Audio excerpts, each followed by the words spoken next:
With us today, we have our own Matthew Boehnke, Dr. Boehnke. Not a doctor. Not a doctor, No. but instructor at CBC.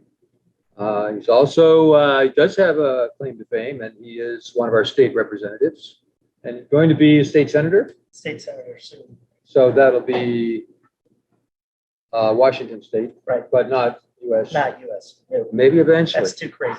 I don't know about that. Okay. But he's going to talk to us today about, let you describe it, what you can do first. Well, a little bit about background. So where I came from, how I got here, like you guys I'll say. take over. Thanks, Bernie. Appreciate it. Humbled and honored to be with you guys this morning. Again, Matt Boehnke, professor, department chair over at Columbia Basic College, big department of one. We're going to talk a little bit about where we've come from, not only in CBC, but how I got to where we are today. Most of this will be a background countering some of the stuff that the young NCOs and officers were saying yesterday about the Air Force, having flown helicopters, jumped out of airplanes with the 82nd and the 101st. Lived a lot of this journey that you guys are looking out to go to. So retired Lieutenant Colonel Deb Wells and I have a lot of cross discussions about areas that we've served in, and we were actually served in several places together across our lives. And you will too. You will go out and you will do these same kind of things. You will run across each other, probably not next week, 2 weeks, 2 months from now. You may run into somebody and say, hey, were you at that WSU CySER thing that we kicked off 2 weeks back in 2022? And 10 years from now, you'll think about these times. You won't think about it right now, of course. You're just thinking, God, I just got to go through the day. Yeah, it's hot here. It's just not too bad. Home at this time of year. But several years down the line, you're going to go back here and you're going to be teaching, or you're going to be passing that on and say, there was some crazy guy from CBC that told me a little bit about this stuff. So we'll kick it off. But please stop me, answer any questions you got along the path. A lot of people have the different notions about serving in the military, different things. So I want to answer your questions. I tell my students all the time, I'll tell you the good, the bad, and the ugly, depending on how ugly you want to have it. Having served in 2 combat operations, flying helicopters, jumping out airplanes with my troops. Served from the DMZ all the way in Korea to Iraq, Afghanistan, Israel, and several parts in between. Been to 40 countries around the globe. I guess the thing my wife hates when I tell this, I've eaten dirt in 40 countries around the world. I've slept in dirt in 40 countries around the world, but I've also slept in Saddam Hussein's palace of gold that you might have heard of. Different places like this. See, we'll go forward. Nope, I guess not. So that's who I am. We'll give you a little bit about cyber operations from 1990 to present. My first computer science class was at Boehnke High School in 1982. So been around the block a little bit. It was on an Apple IIe. You guys seen those in museums? I know that's scary, right? It was an 88 dual processor. Yes, we had the C drive and the D drive, and they're the big floppies that are going around. So I've been around the block a little bit, but I want to focus on Army cyber operations, where it's come from. Give you that little background.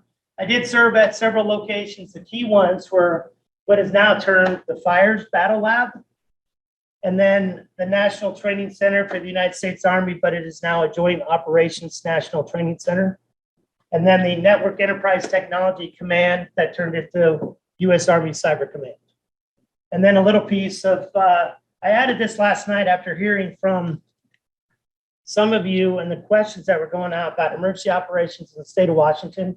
I am, as part of one of my 14 different assigned duties as state representative, I'm the only one who knows anything about technology in the state that has Microsoft, Amazon, Boehnke, you name it. We have a lot of tech leaders, but a lot of elected officials don't really know the questions to ask when we're responding to an event.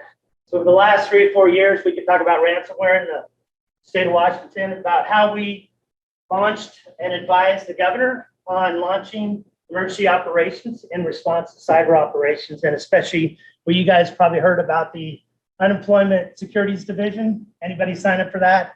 I was in that hack. Washington State Department that sent out right after COVID hit. We sent out $660 million. We still have not found from the state of Washington. Yes, we're still looking into those. State auditor's office got hit by another $400 million. Yes, I was part of that as well. I mean, meaning part of it. I got the letter from the governor and said, you need to pay us back the money. But I'm also on the advisory committee, and I'm like, what is this? What is going on with our cyber response? So we'll give you a couple of those as well. So little background. Yeah, I went to Eastern Washington University, you might have heard of, on an ROTC scholarship. Any ROTC? Who's all ROTC? Army, Navy? Army? Air Force? Yeah, I'll talk slower to the Air Force guys. No, I'm kidding. So, no, the Navy guy's not here, right? Anybody else thinking of Army, Navy? What are you thinking of doing in the Army? Cyber command. Awesome. I'll tell you how that got developed. So anybody tell me what the three wings represent? Except for James, he's not allowed to. Bernie probably knows. I'm just guessing. Paratrooper. Yep. Helicopter. Or is that? That's my rank, Lieutenant Colonel. And the top one is being an Army aviator. And so the bottom right is called air assault. You might have heard about Black Hawk Down. It was probably the biggest incident that we had. Didn't go so well with some of my friends. I did know a lot of people in that area. We train with the helicopters come in and fast rope. You see them, we throw out the ropes and everybody jumps on them, heads down, and then we try to extract the same kind of way, whether we're in an emergency situation, and then try to get them in and out of there. So 22 years active duty. I spent a lot of times with the National Guard and Reserves, but I was on active duty. I moved 27 times in 22 years. So figure that calculation real quick, you math majors. How does that happen? Yeah, there were some. That means picking all your stuff up and moving to another state as our criteria. That's what I looked like back in 1990, heading to the Gulf War. You might have heard of a little thing that was an excursion in the desert that kicked us off for the last 30 years. Flying what's called the CH-47 helicopter as a second lieutenant, and that's what I was telling you. You get a chance to see the world, but you also get a chance to see the United States. So I've been in every state in the Union, which then brings that to fruition to where you get the confidence and the pride that you can drop in at any place at any time and you can do what you need to do. And that's the roles and responsibilities you're going to have and the confidence you will have to go into this. When the jobs and the offers are there, we talk about in CySER is I can do this in Texas, I can do this in California, I can do this in Pullman, Washington. That's what we're trying to get to. That's what I tell my students, the same thing. The computer's a computer, right? It looks fancier when it's all green and it's got sand stuff on it like you saw yesterday. It's cool when I can drop it out of the helicopter or an airplane. It's still a computer, still a server, still an email. And then when I get sent overseas, I'm sitting on the DMZ with my troops, and you know your mission is critical. You are doing something that serves our country. You're helping us out, and that's the big recruiting speech I'm giving you today, right? So no matter where we're going, no matter what the future holds, this was some of the past, you will be prepared to do this. So the fire center was one of my first jobs. So when I came out of college, went right into Desert Storm. And of course, they don't train you enough to be in charge of. I was 21 years old, in charge of 240 troops. So plan on that. One week, I'm not saying partying. I'm having a good time graduating from Eastern Washington University. You guys know what I'm talking about. It hasn't changed in 100 years around campuses around the world. Celebrating graduation. 2 weeks later, I'm heading to Gulf War #1. A little bit scary. Kind of reminds us like I should have stayed awake during that one class that professor told me I might use somewhere in my career. And you're just looking at each other. Yeah, I've been in those classes too. So have I. I've had teachers and I've been told I taught that way too. But I get a little passionate about some of the things doing. Coming out of that Gulf War I, I went to, Bernie may know, Fort Sill, Oklahoma. We have somewhat in common because I know Bernie was in Oklahoma for a while. Fort Sill is a little bit south of Oklahoma City. What we do there is the field artillery. You might have heard, and James and a couple others served there. What I did there was part of the Army Research Lab. So that's how you can kind of see the trend of today's intro. So along with the Air Force Research Lab, the Army has one as well. And yes, cyber, you have an opportunity to do this. And even the Air Force has those. Navy has the equivalent. What did we do here? I was in charge of the aviation assets of emerging future technologies.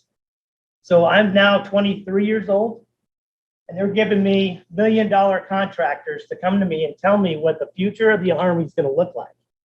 Is that not exciting? You ever thought you'd be in a position like that? I don't know, you guys even thought it would be an option? No? Yeah. Just stunned still about getting over how this guy talks. Is that what it is? No, it was pretty cool. I'm like, I didn't know this stuff was out there. I was just a common networking geek. I started out in Cisco products. I knew everything about backbones, architectures. I barely understood what servers were doing in emails, things like that. I'm a network. I'm a guru. That's all I cared about doing is interconnectivity. Got to fly helicopters with heads-up display and integration of those through this department right here. GPS came out, and the discussion in 1993 was, does President Clinton need to go ahead and open that up? Because of national security issues, the debate was heated. Why do we open up our satellites so we can get clear, concise, precision, location, and give that to the world? And what did he do? He said yes. And that's what we have today. So we started the integration of heads-up display with the GPS into the cockpits of helicopters today, and that was under my watch. It's pretty cool. So if you ever think you're not in an area that you can't give a little bit to our society and even leave a legacy, I would argue, you're going to be a part of that. And that's the big piece of what I believe CySER has to offer. And that piece, you never know what it's going to be. Is it going to be the next version of GPS? Is it going to be a drone technology? Yes, in 1993, we had drones. What did that mean to us? I had a colonel, full-bird colonel, tell me as a captain-ish major at the time, you will never see, his quote on the slide, you will never see a drone with a missile coming off that drone. You guys heard about missiles coming off drones in the last couple of years? I think we've done it quite a bit, no matter who's in presence. Any questions on what a fires lab is about, or any of that kind of things that you would do in a fires lab before I move on to the next? Pretty cool stuff. What do you guys think? Exciting? This is what we did as part of that, part of the Army Battle Command System. So what was it at the time? So I break it down in the Sesame Street version. Several systems are out there. Everybody's bringing their own thing. Sound familiar? BYOD. So you bring all your different stuff. In the Army, we have different capabilities. We have those that fly. We have those that are in tanks. We have those that march on the ground. We have those that jump out of helicopters. All these different things came from each part of the Army. Our problem set was, how do we integrate? How do we make that work? So systems architecture, looking at different databases, how we integrate those databases into one, and who does it at one time. We literally were going down a checklist that says, all right, you start your box, you start your box, you get your database going, and we went down the line until we started figuring out what was crashing what and how we actually can get together. And what was the end state we were trying to do here? What do you guys think is part of this mission at the bottom? And it kind of gives it away in the middle there. What were we trying to go to? You have all these computer systems doing things. Yes, sir. Operations Center. Operations Center. You guys heard about that yesterday? Security Operations Center. What does that do for us? What's the primary motion of the Security Operations Center? Centralized command. Centralized command. You get all the input data from several different outlying areas, right? NJAX, intelligence, you see the reconnaissance, surveillance, what's going on in each one of these different teams. Airspace, how do we coordinate different things from each one of these sectors? We put it into what we call the Madden board. The whiteboard, everybody sees this today? That did not exist until we went through this exercise, which was pulling teeth and was a lot of late nights, but it was so cool bringing these computers, and look how old they are. You can see it was an old slide because frankly, I didn't tell you at the beginning, most of my job was top secret or higher. And so you can't find most of it on the internet because it was on the SIPRNet, the secure internet with the military, because that's what we were doing. And I know there's groups still out there that need your help in doing the same thing. If you're excited about doing something similar, this is what we are doing. Any questions on this? Yeah, I got a question. Sure. Who's doing all the development of these different systems? Is that all like software engineers in-house in the Army or government contractors? Oh, at the time, it was in-house in the Army. So at Fort Sill, Oklahoma, we were doing the AFATED, the Advanced Field Artillery System. We had a cadre of green suiters that we're serving from cadets that came out of school that said we were programming those things. I was in the middle, we transitioned when a group called Google walked in the door with the DARPA contract that said, hey, we're here to help. And we didn't know what the hell Google was at the time. This was when we were on Internet Explorer browser 1, because that browser 1 was fighting with, you guys remember, the Netscape was our backbone that we were running off of. And everybody's like, what? Yes, when we built our products, scripts, HTML files, they went to Netscape. That was our backbone for all this. So you don't think it was changing at the time? Algorithms jumped in there. People kind of came to us and said, hey, we got a ton of money and we got these guys out of, Palo Alto. They seem kind of like they got a cool idea. And we opened up their little browser. It's like, this isn't going to go anywhere. I had colonels that were telling me that too. It's like, that's Google. Nobody's going to search for stuff on the internet. There's nothing out there. You think that went well? Just saying, I think it changed a little bit. Any other, great question though. Any other questions on these? But each one of, majority of them went to subcontracted once it came on to, so as part of the software development lifecycle in the military, no matter what branch, they eventually go through this process, get through the experimental, and when they go live, they go out to a prime contractor. So it's RFP, so they get a request for proposals, and you get the top bids, and that's how you get the lowest bidder kind of thing. So James could probably attest some of the things that have happened in a fake test, how often you have to update it. Why is it hardened? Why is it a two-man lift when it's a little computer like this big? My fascination yesterday was that box with the commander. I had one of those, but it was 3 boxes when I was in. They had to put 3 boxes together just so I could make a phone call. Now we can do it in these little tiny. So yeah, emerging technologies, things that are going forward. Pretty exciting stuff. Then we moved on to the National Training Center, Fort Irwin, California. Anybody tell me where that's at? Besides that, you think you're in the middle of nowhere in Pullman? I'm sure that's been said a couple times by freshmen, sophomores, somebody, right? Can't do anything. There's nothing to do in Pullman. Or do you think the end of the earth really is? I tell you, it's at Fort Irwin, California. Why would I say that? That's in California. Like Death Valley or something? Yes. So a little guy named General Patton decided we need a place before we were going into invade North Africa through World War II to train on. And what was the one place that we could simulate North African heat, desert climate, the terrain, the areas that we can do, and multiple times that Pat got the thing that said, we're going to take part of the Mojave Desert. Nobody else cares about it, and they still don't today. A lot of times people drive by it and just blink. And a lot of other people say, thank God I'm not going back there ever again. And we train out there. So it's been 4 years. One of the longest time. My kids love this place more than ever. It's like the world's largest playground for the military. What does that mean to you?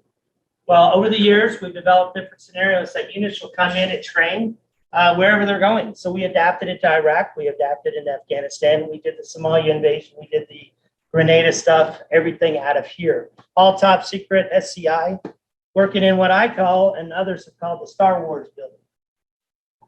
What does that probably hit to you guys, what we do with the Star Wars building? What do you think? If we're training units out here, I guess, James, you know a little bit more about it. What happens out here at the National Training Center, James? I actually never made it to NTC. What? Tell you. Yep. I managed to avoid it. Yeah. What have you heard about what's happening? That it's big, but you learn more than you ever learned anywhere else that you go. So it was my job so we have a 2- and 3-star generals and all that stuff set up. We have every month a unit will come through and rotate. We call rotations, come through the box. We create a box that they can do anything they want to do in there. Isn't that cool? You can go force on force with tanks. You can do force on force with helicopters. You can do anything your mind desires, pretty much. And what was my job through the Star Wars building? Everybody know about laser tag? It's the world's largest laser tag area of operations. Why do I say that? They come in, they act like they're going into a foreign country, and we tag them up. Literally out of 2,000 contractors that would put different laser apparatus on tanks, on helicopters, on their person. So you'd wear these different devices that are high speed, right? And throughout that system, we had thousands of miles of Cat 1, all this different fiber going into our Star Wars building. We could track everybody in the box. I had a team of people when they went into the battle, they would do the adjudication of who died, who shot who, and they come up with a report and why did they die. And we went through that analysis. We had teams from Harvard, MIT, come out there and say, how well was that going? We had graybeards, we call them, that were experienced, like Schwarzkopf and others who'd been in war. And one of my commanders that I've served with many times, a guy named General Petraeus, come out there all the time and say, why are we doing it this way? And develop new tactics, procedures to save our soldiers, airmen, Marines, sailors when they're on the battlefield. We trained to that so you could fail here and not do it when you're overseas.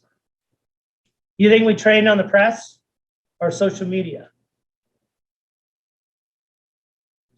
What was the question here? Do you think we trained on the press, like press release media, social media, things like that? Could we?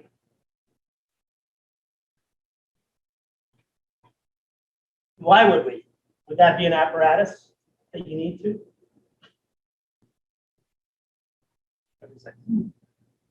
Does that matter to you in an IT department of security operations when something goes bad?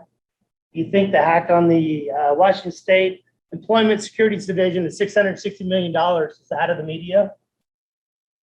I can tell you that right now. I still get emails from people going, where's our money? You must train on PR. Why did I say that? Public relations is a big deal in IT and other things, right? So we actually train individuals how to respond when that camera's in your face and a microphone's in there and tells you, what did you do wrong and why did you do it that way?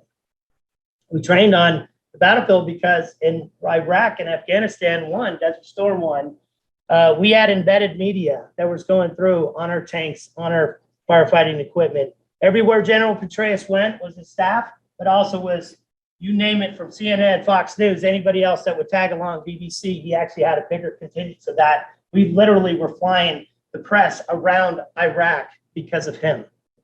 And he wanted to be open and accountable to anything we were doing. And yes, you have to train that way to understand what's happening. When we had a catastrophic failure on a computer systems, you got to go ahead and find it, and not computer words, but you got to break that down. It says, what's the operational impacts to your organization? So when the network goes down and you can't get it up, what are you going to tell them? And how are you going to portray that message? It's saying, yes, WSU had a network outage. However, we're going to be doing this, this, and this. We're going to get it up. And when is it going to be coming up? Or what is the alternative? Same thing if you work for ABC Computing Systems or an Amazon or even Boehnke, you name it, at any corporations. You're going to see media coming after, same kind of thing. So any questions out at the National Training Center on what we did? Pretty cool stuff. Anybody want to go out there? I even got to see if this will work. I don't know if I get sound. You guys probably can't hear that, can you?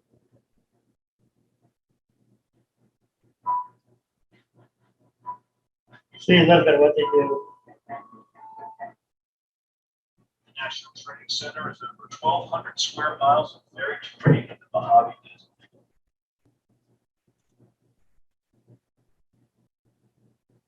It includes You guys hear that? the terrain. No. Just Is that more inside? Come on. All right, I'll leave it up. Up there. So that's what it looks like if you fly overhead. So Southern California, LA, Las Vegas. You know where that's at now? It's like, what? So if you've been to LA or Las Vegas, we're literally from the front gate right there, 2 hours from the beaches in LA.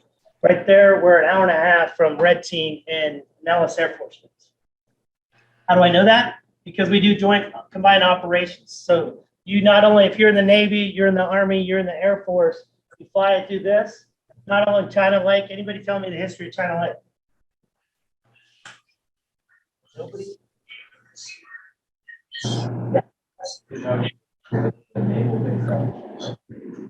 Navy, there's Air Force. Air Force experimental stuff. And you know the guiding structure.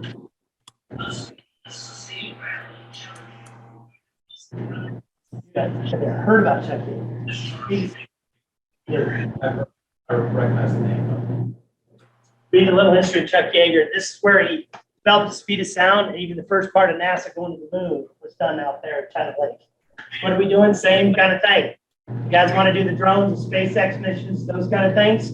That's where we're doing it out of, and it's connecting right to Port Irwin. Just south of here is 29 Palms. Anybody tell me what 29 Palms is? Heard of that? 29 Palms, Marine Corps base. Yep. And what are we doing there? Same thing we're doing up here. So you can see it all kind of comes together, especially over here in the southwest, San Diego, California, huge Navy operations that are coming through there. I've been out there and I've seen launching of missiles going into our live fire range, and then the combined operations within the helicopters, fast movers, and others coming from the Air Force and other things. And we do that in computer science. We do that in cyber. What are we doing in these areas? We're developing different places we call our cities. And you can really, literally create a city out of the desert. What do we do in the desert? We then bomb it, we play around in it, we do scenario-based things. Is there a cyber hack going on in this city? Can there be? What do you guys think? Yeah. As ubiquitous as computers are, why not? Why not? It's line. It's got probably faster internet than TV or than WSU. Well, it's even easier today than it has ever been with Starlink being open. Yep. You can go anywhere you want in the world from satellite, and it's only something like this micro generator out of Starlink. You could do that, but even better, think back to this is our training area. So this is all hot wired anyways. We don't even need that stuff. So why do we do it? It's the largest closed sandbox you can think of. And I'm building on this because our follow-on presentation is about red team, blue team. This is kind of the world's largest red team, blue teaming area. We can go in there, we can take out a water system. People talk hypothetically about taking down a nuclear power plant. We talked about SCADA systems, industrial systems, that the mayor and them would revolt. And what would happen to the citizens if it actually did occur that we took down the infrastructure in cities? We test it out here in a limited scale, in a sandbox, that's controlled, and you guys would be leading that effort and seeing what happens. Why? So then we can defend against it. We could see where that got in. We have a red team that comes in there and they launch attacks on these cities. And so our cyber warriors at the time, there were IT support and others in the units will have to secure those areas because that helps us win the hearts and minds. That helps us keep security, helps us keep from chaotic individuals in that area, right? What we say, there's two things you can never live without. Water is one of them, especially in a desert at 120 degrees in the shade. You think that's a big concern? Yes. Computers melting down, cell towers that are out there. We can triangulate enemy operations because of cell towers, spectrum analysis, RF analysis, EMP bursts. You guys heard about some of those? These are some of the fun things, some of the things we could do in this playground. Following that mission and another tour over to Iraq and Afghanistan, I came back, served with what's called in Fort Huachuca, Arizona, the Home of Military Intelligence Network Enterprise Technology Command, right here.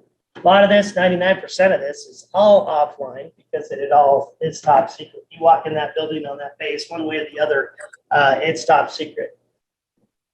Two things to note. I was there when Private Manning was actually brought back from overseas.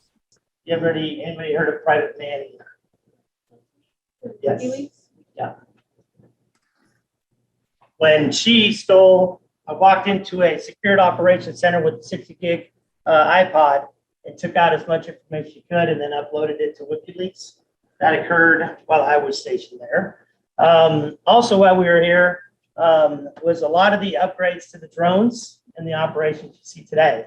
So you get a lot of that area. But the biggest one I wanted to bring in, my job was to work with DISA. You heard of that name yesterday? I don't know, anybody know what DISA stands for? Make sure to get that right.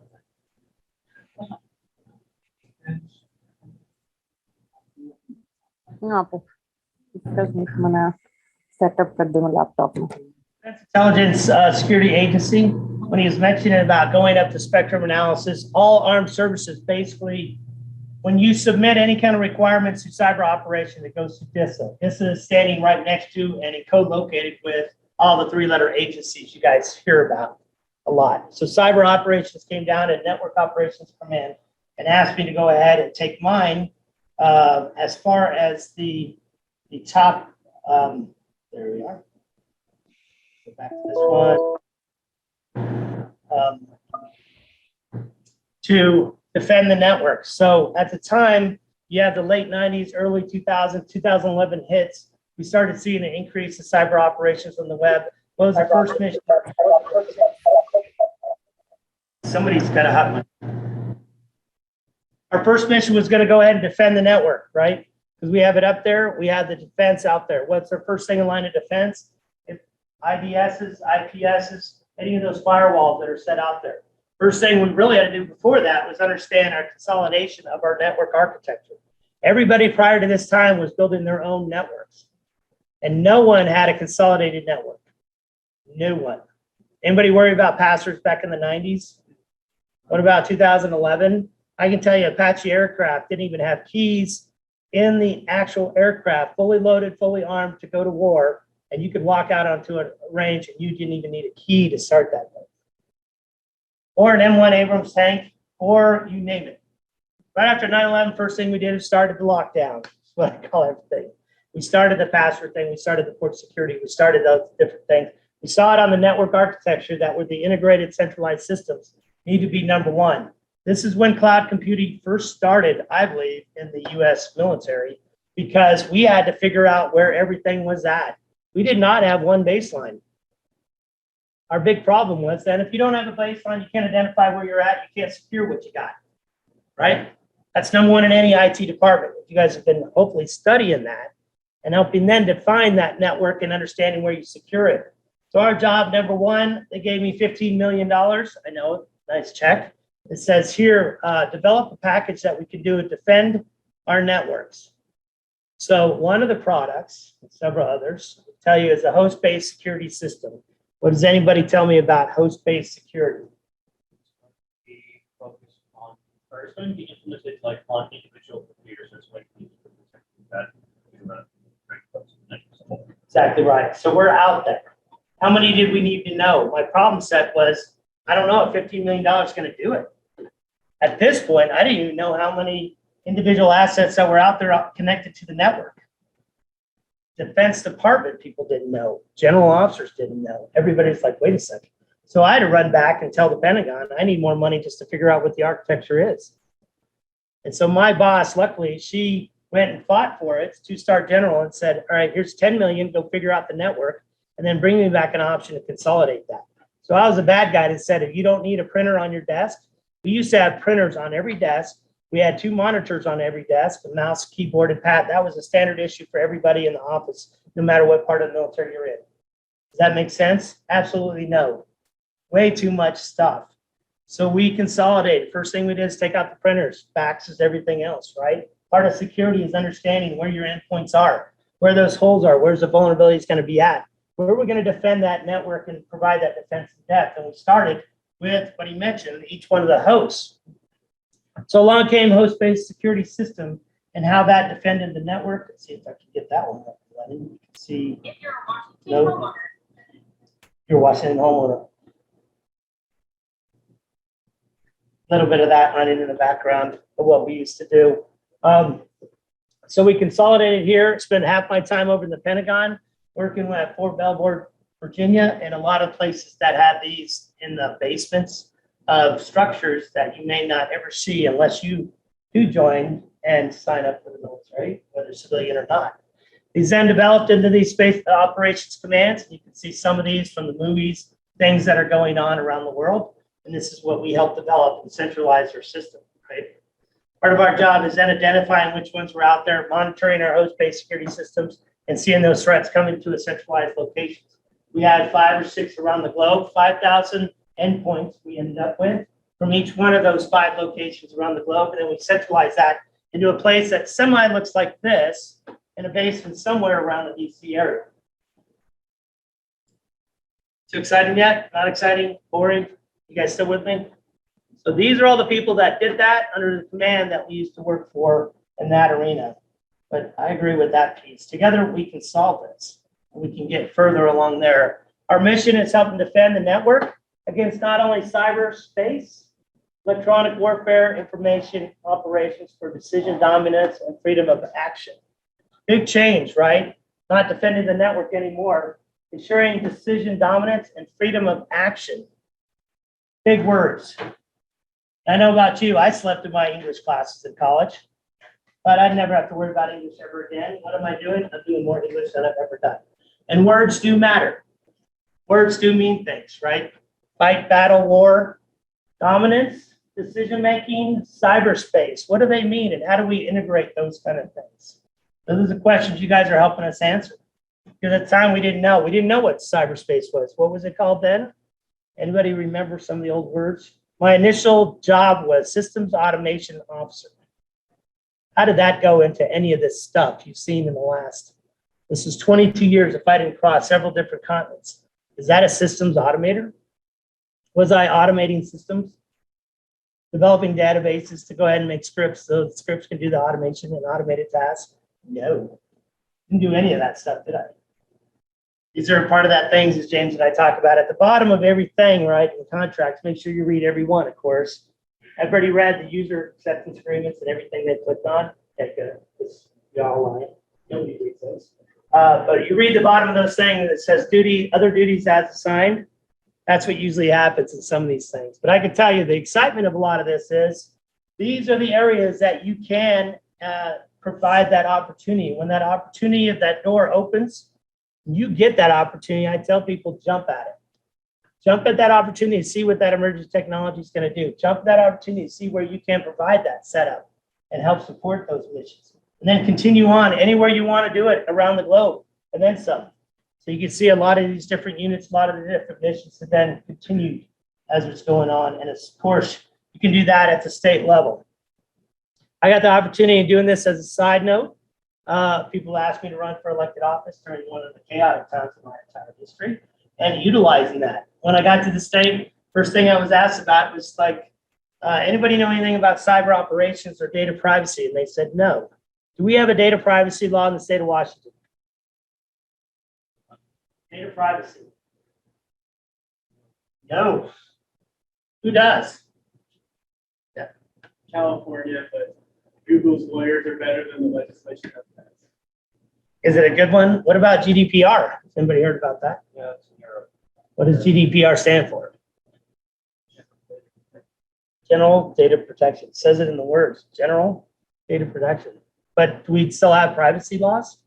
Can you sue somebody in the state of Washington right now for breach of your data privacy?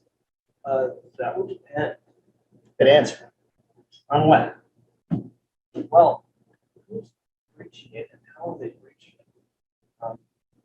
For instance, you could technically breach someone's data privacy by installing a rat on their computer, and that would be highly illegal. In fact, that would violate federal law. Would stealing somebody's password be a breach? Yes. What about getting onto a Wi-Fi network of your neighbor when you live in an apartment complex on campus? I know this has never happened. 1, 2, 3. Whoever's starting nodding their head and smiling. But if you live in an apartment complex on campus, the Wi-Fi network you have is residents. Yep. Or your Which is the neighbors. same for all of us. I can go into any town, any place in the state of Washington, frankly, anywhere, and say, is that a computer privacy breach? You smile. It might be considered a violation of the Fraud and Abuse Act. That's it. You got to go down to the understanding of where those boundaries are and clearly define what that regulation is. Do we know what is an act of cyber warfare? What is cyber war? You got the easy questions first, right? Data privacy and breaches. What is it exactly? Anybody define cyber warfare? President Biden pushed out their cyber security guidance a couple weeks ago, I think a month ago. Have you read it? Is there a definition in there about cyber warfare? It talks about it. You guys are getting into Cyber operations, we're looking at cyber connectivity. We're looking at talking to troops, security operations center. Ask them what they think. Part of their mission statement above there is defending cyberspace. Talked to the cyber operations officers yesterday. Their job is to set up an antenna to do the connectivity, right? And doing all that cool stuff. You see everything flying around the world, doing all kind of things, going on beaches, having good things in remote control areas that airport is at. But what is really the final thing? Is there somebody breaching our thing? Is it the pipeline that went off in the southeast of our US? Is it hitting a state operations center for emergency unemployment securities division? I don't know, at some point, yeah. Would it be considered cyber war only if like a nation state did it, or if like a terrorist organization? Don't know, what's that defined as too? That's a really good question. Yeah. Nation state doesn't, what conflict, what do you have to do about it? There's something like international laws against that. Well, yeah, but we're talking about warfare. Yeah, but like strictly speaking, right, it's not a war crime to do it. So what are you going to do about it? That's right, and that's where we're getting down. Yeah, James, sure. I'm gonna bring up the influx of civilian hackers that went to Ukraine to fight for Ukraine. That's right, just did it a couple months ago. Are they now backwards? You can even say in the US, and I know people in the US now are fighting for Ukraine, and they're doing similar operations from US soil right now. Is that an act of war from the US against Russia? So, it's got me. I think it's gonna be one of those nebulous terms that shows up in legislation, like if you look at the exact wording of bills like the Patriot Act. Yeah. And you gotta have that definition down. What cyber means a lot. Words do matter. When it comes down to what you actually are doing to defend the network, what is the network? Basic things like that. Is it my network? Is it my network on my Apache helicopter? Is it my network when that Apache connects to another one that connects to the land-based operations in a foreign country? Now I've just committed a crime because I'm in a foreign country and I have US assets that's connected to another network. Been there, done that with a couple lawyers. It's like, what do we do? It was like, oops, start pulling up the international law books going, we don't have anything on the books for this. Oops. Yes, we are developing this problem set, and you guys are going to be a part of this. I just try to open your minds, try to open the minds of all students that come through my operations as well and say, hey, you got to be thinking about where you're at, what's your mission. They focus on the core values, what you're trying to do to defend networks, to operate in this space, how you're going to be that cyber operations, and you're going to be the subject matter experts. You're going to be the ones that the corporate people making decision makers, the senior officers that are out there that are going to come to you and say, all right, subject matter expert, what should I do? You guys are there. You guys are competent. You guys are going to be, you're going to be prepared. You're going to be right there ready to go because we are discussing it. This is what I believe the breadth and the spirit of CySER has to offer, that we can have this interaction. We can develop these relationships. You can call upon your brethren who are in this room and others who are helping define these problem sets, helping look at what emerging technologies do, and helping other decision makers and senior lawmakers and other operators to say, what does that really mean for the future? How does that mean that for you? Then I always add that quote too in the back side. If you ever need anything for a project or a PhD program, there's several in that area as well. So happy to help you there. Any other questions of mine? I'll close it out with this. Don't forget it's Memorial Weekend and help thank a veteran and remember what we've done over the last several years in that space. Any other questions you got of me? No, thank you guys for your time. Appreciate it.